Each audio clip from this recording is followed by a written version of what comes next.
우리 인생을 살다가 보면은 두 개라고 하는 게 많이 나오죠. 두 팔, 두 다리, 두 귀, 좌우, 선악, 음양, 흑백, 남녀, 빈부, 참 두 가지로 나누어지는 게 우리 사회에 얼마나 많은지 몰라요. 오늘 신앙도 두 종류로 나누어져 있는 것을 보면서 오늘 여러분과 제가 내가 어디에 속해 있나? 바리새인에 속해 있나? 세리 쪽에 속해 있나? 한번 생각해 보시기 바랍니다. 하나님을 믿는 이유가 많을 겁니다. 사람들은 왜 하나님을 믿나? 여러분은 왜 하나님을 믿나? 나는 왜 하나님을 믿나? 한번 대답을 스스로 해보시기 바랍니다. 좋으신 하나님이시기 때문에 믿지, 구원의 하나님이시기 때문에 나는 믿지, 사랑의 하나님, 능력의 하나님, 심판의 하나님, 용서의 하나님, 전지전능하신 하나님이시기 때문에 내가 하나님을 믿는다고 생각하는 사람들이 대부분일 겁니다. 만약 하나님이 미친 개에게 물리셨다 하면은 역사적으로 큰 사건이 되지 않을 수가 없을 겁니다. 그런데 개는 죽었고 물린 하나님은 아직까지 살아 계신 줄 믿으시기 바랍니다. 독일의 바젤에 유명한 고전어학 교수요 철학자였던 니체라고 하는 사람이 있었어요. 들어봤어요? 니체. 기독교 문명은 퇴폐 문명이라고 얘기한 사람이에요. 노예 도덕의 창안이며 하나님은 죽었다고 인간의 유일한 소망을 자기 자신이라고 얘기한 사람이 니체 철학자예요. 별것 아닌 그 말에 독일의 히틀러는 반항적인 기질을 가진 자들에게 영향을 주었고 나치 철학자들과 작가들에게 이념과 사상을 심어준 결과가 되었습니다. 니체는 루터교 목사의 아들이었습니다. 그의 종말은 비참했습니다. 신경과 눈의 장애를 일으켜 건강을 회복하기 위하여 여기저기 배회하였으나 모든 것이 허사로 끝마치고 말았습니다. 마지막에는 절망적인 정신병자가 되어 12년을 병약자 신세로 있다가 1900년 8월 25일 세상을 떠났습니다. 그 미친 짓의 영향이 지금도 완전히 사라지지 않았지만은 뉴욕 콜롬비아 대학 지하철 정거장 벽에 어떤 사람이 니체왈 하나님은 죽었다 이렇게 써놨어. God is dead. 그 다음날 어떤 사람이 와서 그 옆에다가 God is alive, Nietzsche is dead 그렇게 써놨어. 하나님이 죽었다고 써놓은 그 밑에다가 어떤 사람이 다음날 와서 하나님은 살아있고 니체는 죽었다고 써놨습니다. 산 영혼은 살아계신 하나님을 볼 수가 있고 미국의 니켈슨이라고 하는 선장이 히로인이라고 하는 배를 타고 발베도스, 가리브 제도의 주가죠. 발베도스 동쪽을 향하여 가고 있었을 때 일입니다. 그 선장은 조지라고 하는 선원에게 하나님을 믿느냐고 전도를 시작합니다. 조지는 우습게 여기면서 뭐라고 얘기를 하는 거니? 하나님은 없습니다. 한 번이라도 본 사람이 있으면은 저한테 얘기해 주시면 내가 하나님을 믿지요. 하나님 본 사람 한 사람도 없다고 그랬어요. 교대 시간에 이 조지라고 하는 사람이 갑판에 올라가서 펌프에 물을 올라오게 시작을 하는데 물통으로 물을 길러 갔다가 그 물통이 휘둘려 감기면서 워낙 배가 세차게 달리기 때문에 물살에 휘말려 물통 줄과 함께 바다에 빠지고 말았습니다. 칠옥 같은 캄캄한 밤에 조지라고 하는 선원은 사람 살려달라고 외치고 있었지만은 그 배에서는 잘 들리지를 않아 배는 반마일이나 가서야 그 사고를 알고 배를 세웠습니다. 다행히 그는 수영을 잘하기 때문에 물에 떠 있으므로 구명정을 내려 급히 달려와 극적으로 구조가 됩니다. 다음날 아침에 선장이 물어봤습니다. 자네 버리고 배가 가는 줄 알았겠군. 예, 정말 그런 줄 알고 절망했었습니다. 그때 선장이 물어봅니다. 자네는 무슨 생각을 했나? 네, 제 생각은 하나님밖에 없었습니다. 그래서 하나님을 불렀죠. 아니, 자네는 하나님을 믿지 않으면서 왜 하나님을 불렀나 물어보니까 그거는 그냥 좋을 때 탁상 공론의 얘기지 내가 죽는 순간에는 하나님을 찾을 수밖에 없었습니다. 고백을 하더랍니다. 여러분이 하나님 찾게 되기 어려울 때 하나님을 찾지 말고 편안할 때 하나님 찾으시기를 주님의 이름으로 축원합니다. 이와 같이 우리에게 죽게 되어서야 하나님을 부르지 말고 편안할 때 하나님을 부르는 습관을 길러야 합니다. 하나님은 우리를 누구보다도 사랑하고 계신 줄 믿으시기 바랍니다. 하나님께서 우리를 눈동자같이 사랑하신다고 신명기 32장 10절에 여호와께서 그를 황무지에서 짐승에 부르짖는 광야에서 만나시고 호위하시며 보호하시며 자기 눈동자같이 지키신다고 그랬어. 그 하나님을 우리가 늘 찾고 부르고 모시면은 복이 옵니다. 하나님은 우리를 어머니가 갓난아이를 사랑하는 것 같이 사랑하신다고 그랬어요. 이사야서 66장 13절에 어미가 자식을 위로함 같이 내가 너를 위로할 것인즉 너희가 예루살렘에서 위로를 받을 것이니라. 아버지가 아들을 사랑하는 것 같이 사랑하신다고 그랬죠. 주께서 하나님께서 그 사랑하시는 자를 징계하시고 그의 받으시는 아들마다 채찍질 하심이니라 하였으니 너희가 참음은 징계를 받기 위함이라. 하나님이 아들과 같이 너희를 대우하시나니 어찌 아비가 징계하지 않는 아들이 있으리요. 하나님이 친아버지처럼 우리를 챙겨주시고 생각하신다고 그랬어요. 징계, 아버지가 아들을 징계하는 것은 사랑 때문에, 남자가 혼인한 여자를 사랑하는 것 같이 여자가 연애하는 남자를 사랑하는 것 같이 이사야서 62장 5절에 마치 청년이 처녀와 결혼함 같이 네 아들들이 너를 취하겠고 신랑이 신부를 기뻐함 같이 네 하나님이 너를 기뻐하시리라.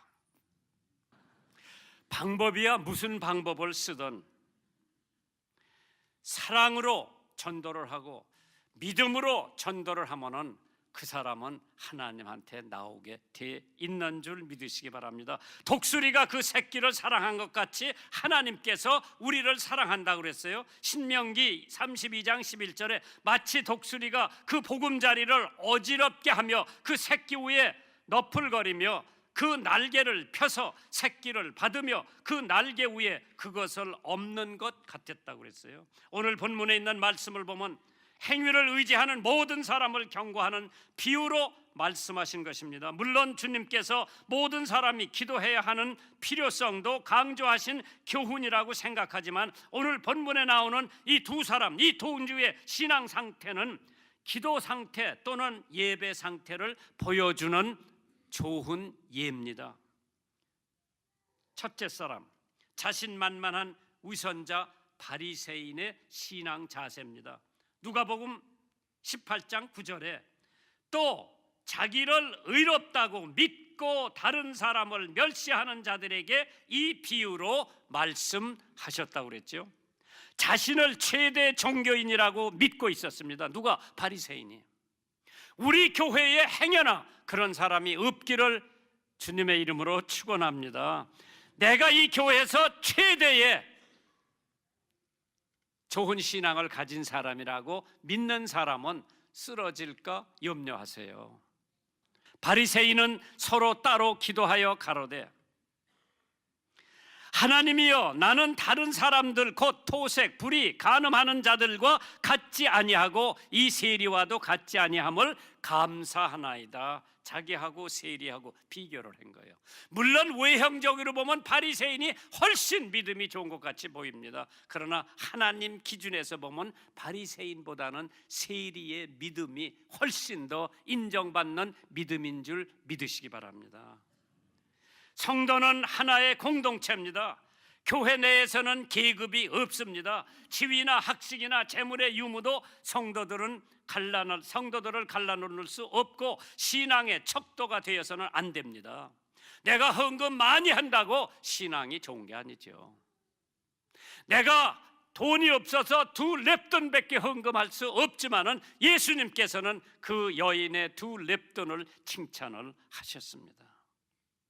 그랜저 타고 오는 사람은 믿음이 좋고 자전거 타고 오는 사람은 별거 아니고 옷을 곱게 입고 오면 신앙이 좋고 청바지나 입고 오면 그것도 떨어진 청바지. 물론 주님 앞에 나오는데 옷을 겸손하고 깨끗하게 입고 나오는 건 당연하지만은 그 옷을 보고 그 사람의 신앙이 좋다 나쁘다, 그 사람이 타고 오는 자동차를 보고 신앙의 척도를 잰다고 하는 것은 위험한. 사람은 외모로 취하지만은 하나님은 중심을 보시고 우리를 평가하십니다. 교회 오면 서로 교제하고 사랑하고 인사하고 도와주고 봉사하며 어울리는 자세를 가져야 합니다. 자신의 최대 종교인이고 자신이 최대의 신앙인이고 나보다 더 신앙 좋은 사람은 없다고 생각하는 것은 굉장히 위험한 발상입니다. 왜? 높아지면 떨어진다 그래서. 두 번째로 이 자신만만한 위선자 바리새인은 의롭다고 하는 것을 자랑하는 신앙을 가지고 있었죠. 곧 토색, 불의, 간음하는 자들과 같이 아니한다고 그랬어요. 모든 사람은 다 더럽고 추하고 형편없지만은 자기만 성결하고 자기만 의롭고 자기만 깨끗하고 자기만 뇌물 안 먹고 자기만 최대의 정직한 사람이라고 믿고 있는 그 바리새인을 향해서 예수님께서 회칠한 무덤이라고 그랬어요. 이 세상에서 의인은 없나니 하나도 없다고 했습니다. 모든 사람이 다 죄를 범했고 하나님의 영광에 이르지 못한다고 했습니다. 요한이 1서 3장 8절에 죄를 짓는 자마다 마귀에게 속하나니 마귀는 처음부터 범죄함이니라. 하나님의 아들이 나타나신 것은 마귀의 일을 멸하러 하심이니라. 우리 주변에 마귀가 들끓고 있어요. 그 마귀를 이길 수 있는 유일한 길은 성령의 역사뿐이에요. 노자가 한 얘기가 있지요. 발돋움을 하고 서 있는 것은 오래 서 있을 수가 없다고 그랬어요. 두 발을 딱 내려놔야 오래 서 있을 수 있어요. 자기를 자랑하는 사람, 자기 신앙이 좋다고 자랑하는 사람, 자기 헌금 많이 낸다고 자랑하는 사람, 자기 새벽기도 나온다고 자랑하는 사람, 물론 나와야 되죠. 물론 헌금해야 되죠. 그러나 남과 비교하는 신앙은 하나님께서 그리 좋아하시지 않습니다. 바리새인이 뭐라고 한 거니? 이 세리와도 같지 아니함을 감사하나이다. 감사할 게 그렇게 없어? 세리하고 같지 않은 게 감사하대요. 정신 나간 바리새인이요. 남과 비교하는 신앙은 금물입니다. 믿음은 어디까지나 개인적인 것입니다. 나와 하나님 사이에 갖춘 축복이요 은혜지, 아무개 장로가 잘 믿으니, 권사가 잘 믿으니 목표를 세우는 것은 있을 수 있지만은 비교라고 하는 것은 이미 신앙의 교만입니다. 우리의 신앙 상태는 하나님만 알고 계시지 누가 감히 자를 놓고 나의 신앙을 잴 수가 있을까? 비교 기준은 무엇인가? 11조, 교회 출석, 성경 많이 읽은 거, 새벽기도 나오는 거, 봉사로, 이거 다 외형적이죠. 물론 해야 합니다. 그러나 하나님은 우리의 중심을 보신다고 했습니다. 물론 우리의 것은 중요하지 않다는 것은 아닙니다. 겉으로 드러나는 모습만은 가지고 말할 수 없다는 것입니다. 이것들도 신앙생활의 중요한 것들이죠. 히브리서 12장 2절에 믿음의 주여 또 온전케 하시는 이인 예수를 바라보자. 저는 그 앞에 있는 즐거움을 위하여 십자가를 참으사 부끄러움을 개의치 아니하시더니 하나님 보좌 우편에 앉으셨다고 그랬어요. 우리가 오늘 누구를 바라보면서 신앙생활을 하느냐? 물론 훌륭한 사람, 나의 멘토를 삼고 신앙생활 해도 괜찮지만은, 그러나 비교는 금물입니다. 천문학자는 별만 볼 것이고, 학생은 선생님만 바라보고, 아내는 남편만을 바라보고, 자식은 부모를 바라보고, 해바라기는 해만 바라보는데, 오늘 여러분과 저는 누구를 바라보면서 신앙생활을 하겠어요? 예수 바라보세요. 내가 어떠한 처지에 있다 하더라도, 내가 어렵다 하더라도 하나님을 바라보고 사는 사람은 만사가 형통해요. 어려운 문제가 해결됩니다. 그러나 땅만 바라보고 사는 사람, 문제만 바라보고 사는 사람은 해결을 볼 수가 없습니다. 하나님 바라보세요. 자기 자신을 믿고 있었습니다. 누가복음 18장 12절에 나는 일회라고 하면서 일주일에 2번씩 금식하고 또 소득의 11조를 드리나이다. 하나님 앞에 지금 기도하는데 하나님이 그거 모르시지 않을 텐데 얼마나 하나님이 잘 알고 계시겠어요. 뭐 그걸 또 너부리면서 자랑을 합니다. 나는 일주일에 금식 2번씩 합니다. 나의 소득의 11조를 드립니다. 그러나 이 세리 그거 못할 겁니다. 종교적으로 흠잡을 곳이 없었던 바리새인, 일주일에 금식 2번을 합니다. 웬만한 사람들은 금식 못합니다. 보통 정성과 절제와 훈련 없이는 금식이 힘든 겁니다. 여호와의 말씀에 너희는 이제라도 금식하며 울며 애통하고 마음을 다하여 내게로 돌아오라. 주님께서 하신 말씀이죠. 11조를 바친다. 만군의 여호와가 이르노라.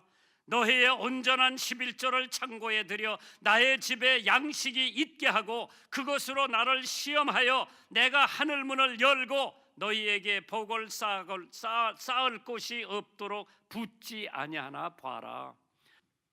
자신을 과대평가하면 남을 경시하게 됩니다.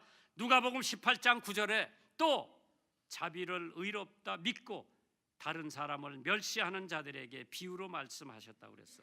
다른 사람을 멸시한다. 남을 나보다 낮게 여기라고 성경에 기록되어 있어. 아무 일에든지 다툼이나 허영으로 하지 말고 오직 겸손한 마음으로 각각 자기보다 남을 낮게 여기라고 했습니다. 하나님을 믿을 필요성을 못 느끼는 사람, 형식적인 생활만 하면서 예수 믿는다고 하는 사람, 스스로 깨끗한 자로 여기면서 오히려 더러운 것을 씻지 아니하는 무리, 남의 허물만 자기 눈에 보이는 사람들, 어찌하여 네 형제의 눈 속에 있는 티를 보고 네 눈 속에 있는 들보는 깨닫지 못하느냐. 참 하나님께서 가만히 보면은 어떤 사람이 미켈란젤로한테 와가지고 그림 하나 그려달라 그래. 그래서 화폭에다가 하얀 핑키티를 다 칠해놨어. 거기다가 검은 점 하나 똑 찍어놨어. 사람들을 모아놓고 너희들 보는 게 뭐냐 그러니까 까만 점이 보인다 그러더라고. 그러나 미켈란젤로에게는 하얀 페인트 칠해놓은 화폭 전체가 보이는 거예요. 그러니까 보는 각도가 다른 거예요. 어떤 사람은 까만 점 하나만 보이고 어떤 사람은 전체 하얀 화폭이 보이는 거예요. 오늘 남을 바라볼 때 까만 점만 보지 말고 그 사람 뒤 배경에 하얀 페인트 칠해놓은 화폭을 한번 보세요. 그러나 세리는 부족함을 느끼는 신앙 자세를 가지고 있죠. 누가복음 18장 13절에 세리는 멀리 서서 감히 눈을 들어 하늘을 우러러보지도 못하고 다만 가슴을 치면서 가로되 하나님이여 불쌍히 여기시옵소서 나는 죄인이로소이다. 이게 세리의 신앙관이죠. 겸손한 자세, 멀리 서서 성전에 들어가지도 못하고 성전 바깥에 멀리 서서 가슴을 치면서 나는 죄인입니다.